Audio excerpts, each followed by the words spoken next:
everyone. Thanks for joining us back here for the back nine of the Tennessee State's Disc Golf Championship at Panther Creek Park.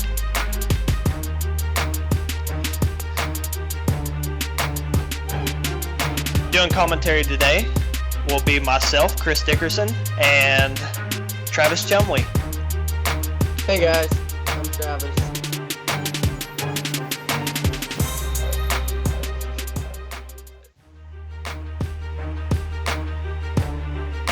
Alright, through the front nine, we've got Logan out ahead of Chris, and then Nick, myself, and Gregg all tied just a few strokes back. Starting out the back nine on hole 13. We did this because we started on hole 4 because the women's cards were on 1, 2, and 3. A little insight on hole 13, it's just downhill the whole way. Just need to make it out of this initial gap and then have an upshot. And if you put it on the right line, even though it says 590, you can definitely get it there for a putt at 2. Yeah, it's a long way downhill. And Gregg put his on a great line, but just left it a little bit low to get it all the way there. And this is me throwing the same D1 that I threw a lot on the front nine. Just trying to get it around that one dark tree on a little bit of Annie. And looks like you do. I did that, but just caught the branches that were hanging in the fairway. So came up a little short, but should be able to get up and down for 3. Looks like Logan lining up a sidearm. There it is. Yep, Logan corrected upon my mistake and just threw it a little bit lower. And looks like he's pretty close.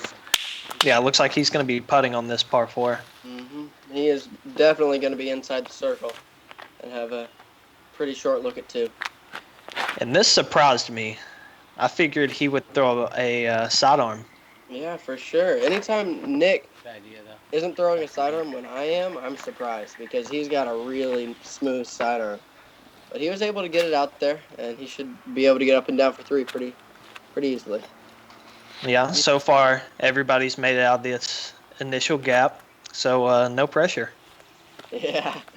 Yeah, I didn't even think about that. You flicking that same D2? I am. Let's see what you can do.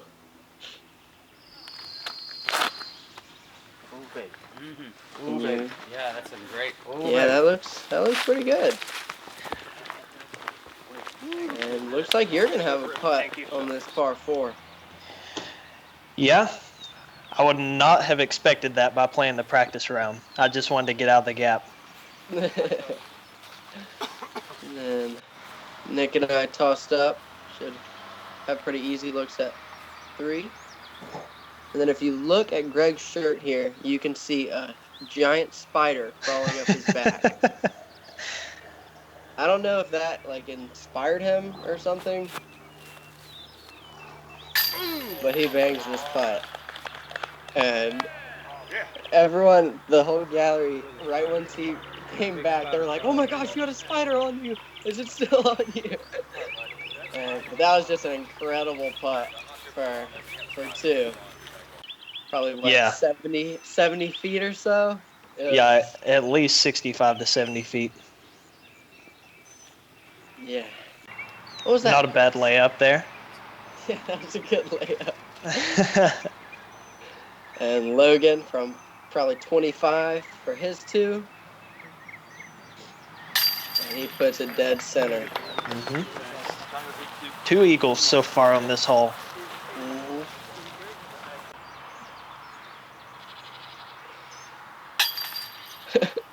And And Chris putting his birdie putt right in the heart of the chains. ends in. And then us 3 tapping in for 3. What, you don't like to use the band every now and then? No. Anytime I hit the band, it normally doesn't go in. It's like those disc golf games where you just throw it into the band and it elevates down into the basket. Alright, this hole is 465 feet uphill. To me, this is a good par 3.5. It's not really par 4, but it's also a stretch to call it a par 3. All I'm trying to do here is throw back in as far as I can and hopefully have a jump putt at it. Yeah, this is one of those holes you can just line up on the tee pad and throw it as hard as you want. And if you get through those trees, you might have a putt. If not, you're just going to have a pitch up for a 3. Yeah, Gregg was talking to me on this hole. He's like, this hole looks like a roller. Because, I mean, he's had never seen the course before. He was trying to get this one all the way up there. And he gave it a good amount of air to get up there. Yeah, the grass just slowed it down, didn't give it the speed to get all the way there. Oh, you pulled it over, son. I love Logan's reactions to his shot. They're creative. And this is me throwing a D1 Yes, right into the layup zone, about halfway. To be able to get up and down from there, hopefully. Bold strategy. Sacrificing a little bit of distance for the fairway there. Yeah, just wanted to keep it in the middle, good 230-foot drive. And this is Chris running full steam ahead. There he is. Put it on a really good line. Dang. When you let go, I thought you were going to put it right in the middle of that little bush tree. I thought I was too. I was watching Brad. He's doing the second camera, and he wasn't turning around, so I figured it was still in front of him.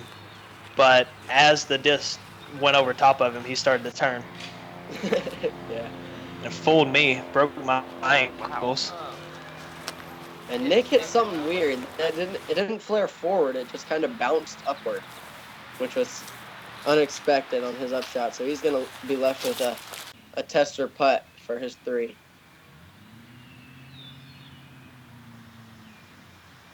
And I think Gregg was trying to run this one. Just turned it over a little too much out of his hand. And he's going to be left with a little tester putt for 3 as well. You're not going to have a tester putt for 3, are you? No. Whenever you tap out on a hole, you usually go get it and go to the next. Oh, no. I feel like he's had a lot of those this round. Yes. The 2 rounds I played with Nick, he was all over the basket with his putting, but he just couldn't get him to stick. Oh. Gregg hitting a good putt for his 3. Logan doing the same. Logan makes his birdie on this 465-foot par 4. Mm-hmm. And my layup strategy worked, so I got my birdie. But I think your strategy might have worked a little bit better there. That was a really good too. Oh, now we have a par 4 that plays a little bit tougher than the last one. 650 feet. Most people just throw the hyzer down to the left side of the mowed grass, and then they throw an upshot, probably 150, maybe a little further. Mm-hmm. This is a pretty cool hole. I haven't seen many holes designed like this, and it's just we're throwing downhill, so it's real picturesque. It's a really fun shot to throw off the tee. Yeah, you get to see the disc fly. Is that a D2? No, that was a D1. Oh.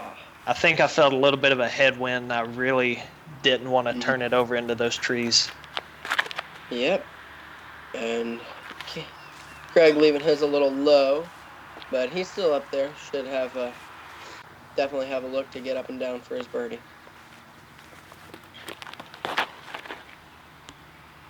And I don't know what Logan threw there, but it was perfect. Yep. In the practice round I played, and during this round, that was without a doubt the best drive I had seen. And I threw that same light blue D1 that I've thrown basically every shot Yeah, fairway. and Dig it. put it on that left side. Should have a look.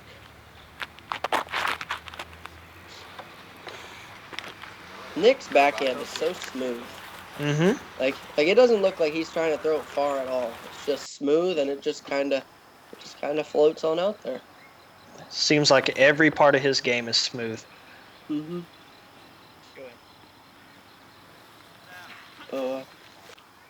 That's the only thing Catches. about throwing a forehand here is you can get that roll out. Yeah, it looked like he caught a little bit of a roll away there. Mm-hmm. Looks good. And that's me flicking a beat up Hit 308-2, the basket. Get in. and I just threw it way too far. I'm gonna be in the shrubbery past it. I like this option, going the Spikeiser at it. He came up a little left, but I think he's got to look for his birdie. I wasn't really paying attention whenever he threw that. I didn't know he went over the top. Mm-hmm. And I'm on a knee up under a tree, and didn't have much hope from there. This is Chris coming back for his 3. Just left it low. You were a little frustrated after that one, huh? Yeah. Usually, if I miss a putt, I would rather miss it high than low. Mm-hmm. Gotta give it a chance. You gotta Yeah. want Yeah, if you miss it low, you usually don't give it much of a chance to go in. it. And Logan getting the most routine birdie ever. Mm-hmm. Had an easy upshot, easy putt, stress-free hole for him. I think everyone else had to take 4 there.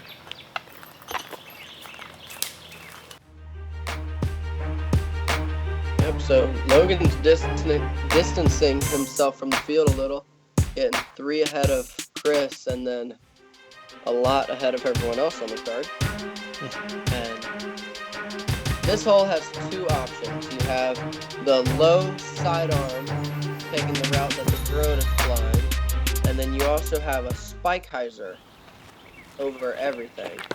Logan's taking the backhand hyzer, and it looks good, and it's fishing just left of the basket, so he'll have a look for 2. And Chris throwing a sidearm. What you throwing there? 400G D2. D2. Oh my gosh. Do you have any other discs in your bag? Just maybe 35 more. Oh. Okay. Yeah, but I think 34 of them are D2s. And Gregg throwing a sidearm. Skipped a little bit early and bounced back. He'll have a long look. This is me throwing an H2 and hitting the only tree that you really don't want to hit. Just took a lot of speed off of it, so I'm going to be forced to lay up and just take a par here. But Nick making the correction and put it down there really nice. That's the smooth Nick sidearm that we've been talking about. It looked like he wanted that one to go a little bit. I just didn't want to have to make a 15-footer. I just wanted to tap in my 5-footer and move on to the next hole. And here's Nick putting back at the basket for 2. Just leaving it low.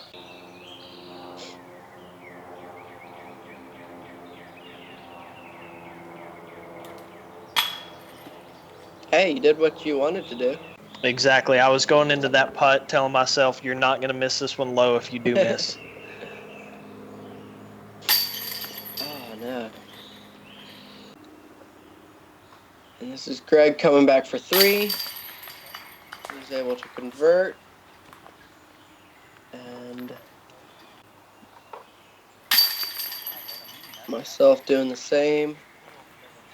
I believe that's just going to be a star par for the card. Mm-hmm. Yeah, I've gotten to play with Gregg over the past couple of weeks, and he's one of the better putters I've played with. Yeah, I think he's been playing a little bit. This definitely isn't his first go around.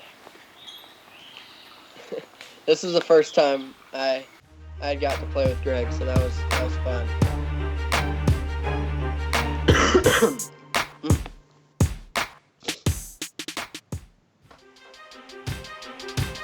What'd you think about this hole, Chris?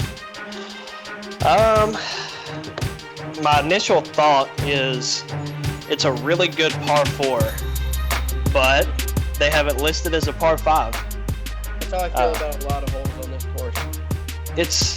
It's got a really defined fairway the whole way to the basket, actually. Basically, on this hole, you just want to stay on that right side. Mm-hmm. You go down the right side the whole way. Logan's drive slipped out early and put him in the left woods, which is where you do not want to be. Mm-hmm.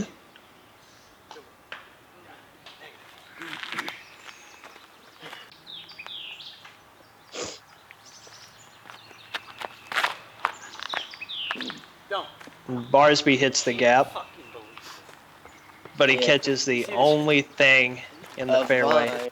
A vine hanging in the fairway. It'd be a shame if someone else were to hit that vine also. Yeah, probably the only one in the tournament to do it. Yeah. Just kidding. Make that the only 2 in the tournament to do it.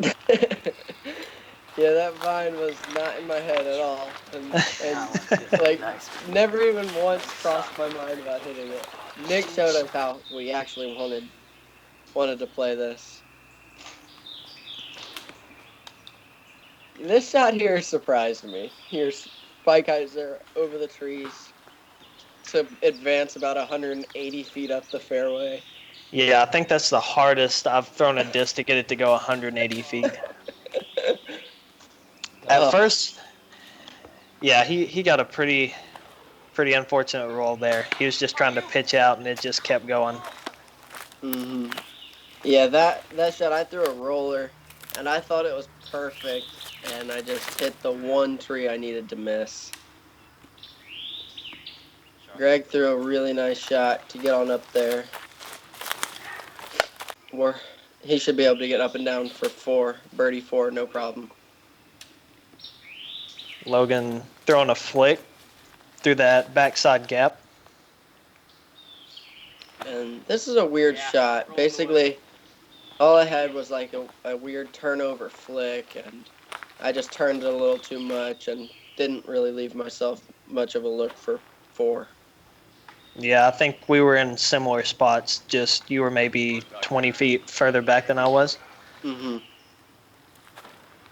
And that would be Nick's second shot. We just now got to his drive. And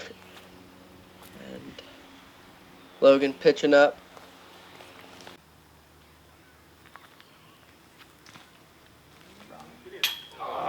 Ooh. I thought that went in when he let go. I thought there was no way it was going to miss. Yeah, it had the line the whole way.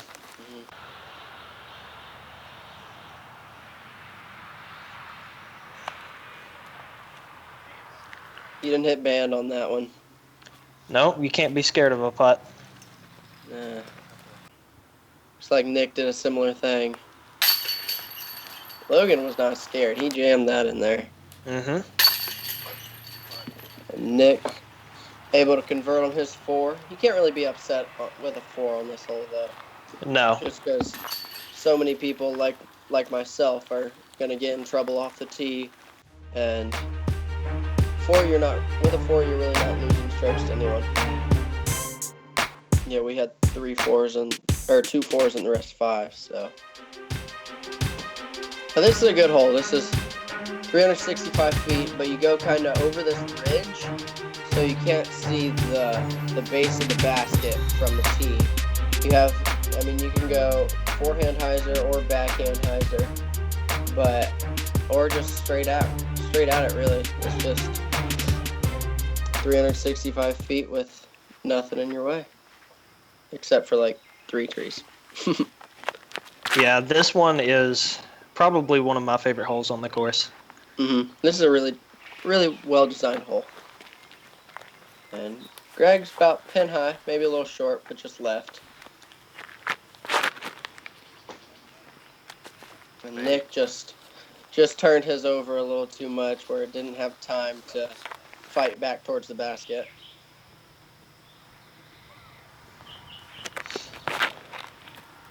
And Logan throws his straight at the basket. Gets a little bit of turn out of it, and looks like it's going to be finishing. Nice shot. Pretty close for a putt. He should have a pretty straightforward look at 2 from there. And here's Heiser out a little too much, but you're inside the circle looking for 2. This is me throwing a really beat up X1, and I just didn't start it on quite enough ante, so I'm going to be over near Gregg, short left.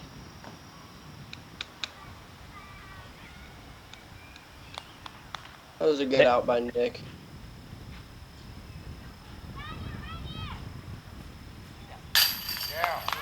Gregg hit another big putt. How far do you think that was? Like 40, 45? Yeah, I was going to say about 45 feet. And I believe I'm about a foot closer than Gregg, so I was really wanting to hit this. And I just tickled the far chain on the right, which I know Logan wanted that. And this is your chance to gain a stroke on him. You hit it. That's a good feeling too. Yeah, making a not a gimme putt on a hole that somebody in front of you has just surrendered a stroke. It's always a good feeling. Yeah, for sure. And then me tapping in a par.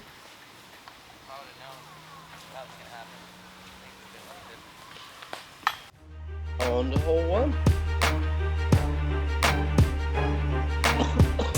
Me and Barsby with the only 2s on hole 18. Hole 1 is a par 5, 735 feet. It's a hard dogleg left for your first shot, and then here in a second we will see the initial gap.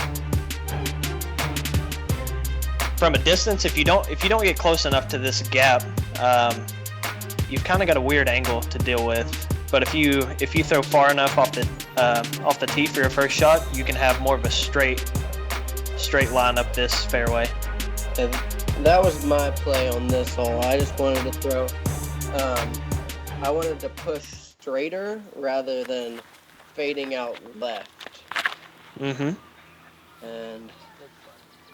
Barsby didn't really know where the gap was on this one, so I told him just throw a hyzer as far as he could, and looks like he did it.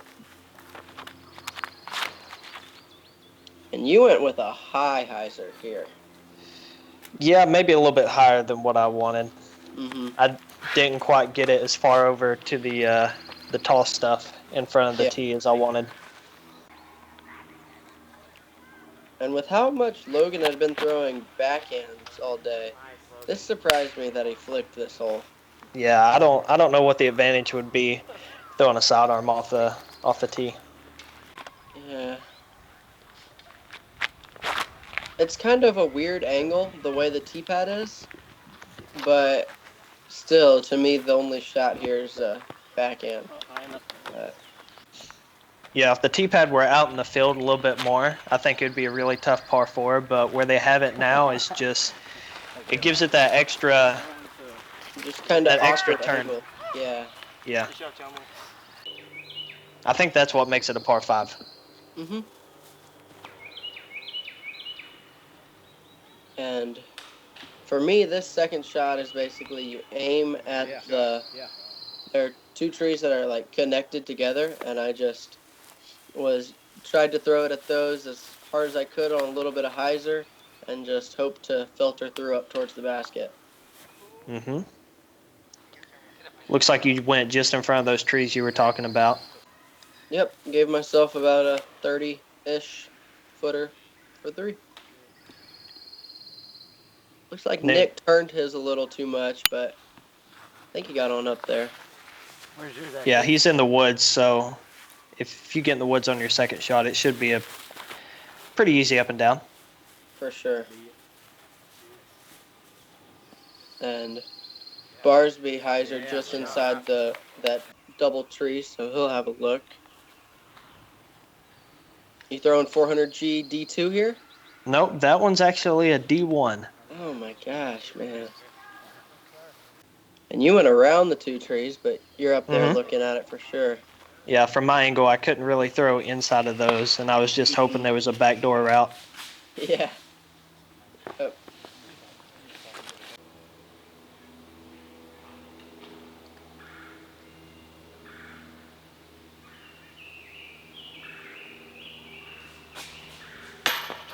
Oh, I know Barsby wanted that one. Yeah, 3 on this hole would be really good. I got a 3. Yay. Would you say this is the hardest par 5 on the course, or? No? No? I think it's Hole 11? hole 11. Yes, definitely hole 11 before this one. Mm-hmm. That was a good 3 from you. Just because of how uphill hole 11 is. Yeah. There's more, because this hole is a tough 3, but it's hard to get in too much trouble on this hole. Yeah. Yeah, we had 2 3s and 3 4s, so. And hole 2 is 295 feet, and it's just a soft backhand hyzer with like a putter or a mid-range, and there's not too much you can really mess up here. No, as long as you hit the gap, you should be sitting pretty. This is a hole you definitely want to get. Gotta hit that gap, though. Yeah, hitting the gap normally helps. And this is me throwing a beat-up A2, not up the gap at all. But definitely should be able to get up and down to safe par. I want to say that's Gregg throwing a rock 3 or something along those lines. And he put it up close where he should be able to convert for his 2. And Nick kicked off that tree back into the middle of the fairway, and he'll have a long look for 2. And oh wow, Brad had to dodge that one. Logan showed us how it was done. Hit the fairway the whole way. Went a little too straight, but he should still be around 20 feet out or so. Yeah, it looks like even if you do finish straight, instead of hyzering a little bit, you'll have a putt. And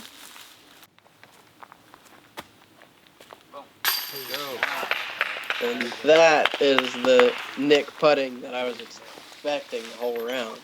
That was a huge putt on this hole. I know that one felt good.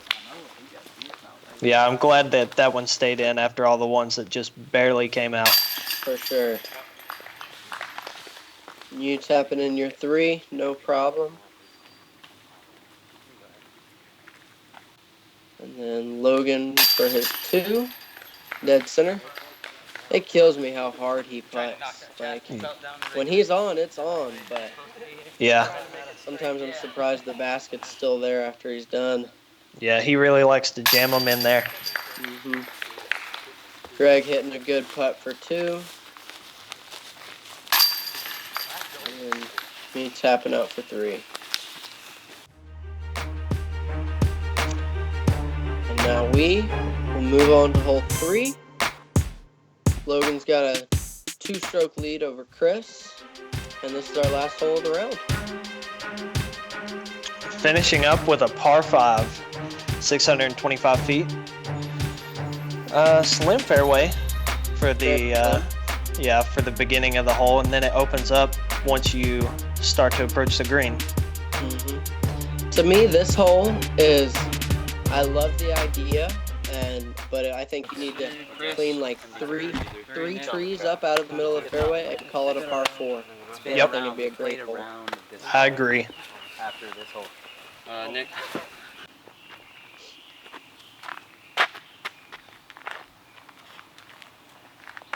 Gregg's struggling to find out where he wants to start on the tee pad. Most of these holes don't have a lot of room behind the tee pad, like flat ground to run. So he's just trying to get comfortable with a nice run up. Yeah, he had a good stop there, like you said earlier. Don't know if we've seen a bad stop yet. Yep. Nick hits the fairway. Yeah, Nick threw a very good shot there. And again here, I was surprised with the flick. I mean, the fairway slopes the opposite way, and I don't know. Yeah, if you were to take a kick, you could really go a long way down to the right. For sure. And you threw a very nice shot. Put yourself just on the right side. And Looks like you're throwing that D1 you've been throwing all around. Of course, that's all I throw. And I thought I hit the fairway perfectly. I just caught a late tree.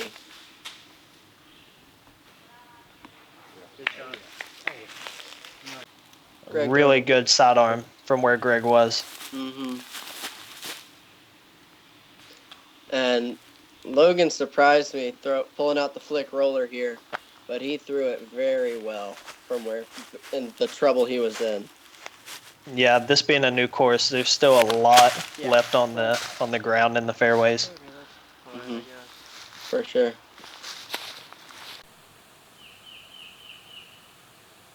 What are you throwing there, Chris? A 400 PA3. I think you gave me that disc. Yeah, it flew well, so that's probably one I used to have. Let's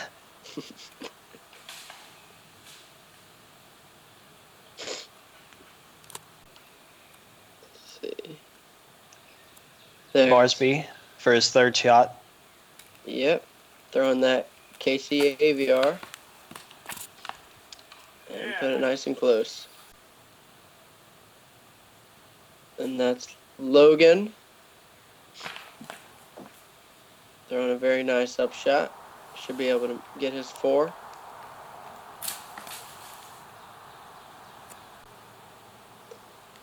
And I wanted to make this one. I really wanted that one, but didn't really give it a chance. Looked like it slipped out of your hand just a little. Yeah. And Chris hitting a very nice putt for 3 on the last hole.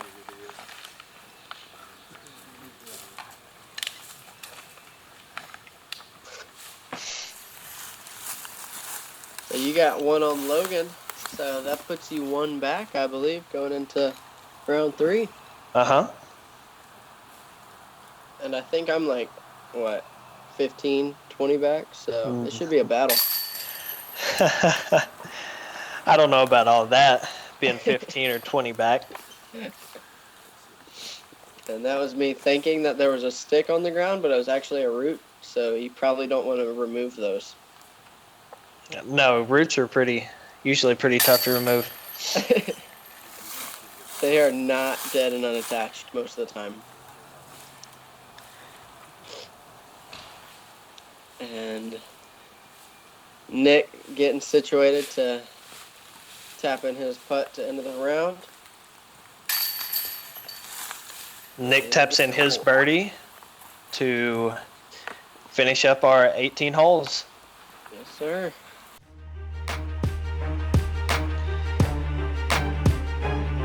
After 18, Logan sits at 26 under. I'm at 25. Barsby's at 22.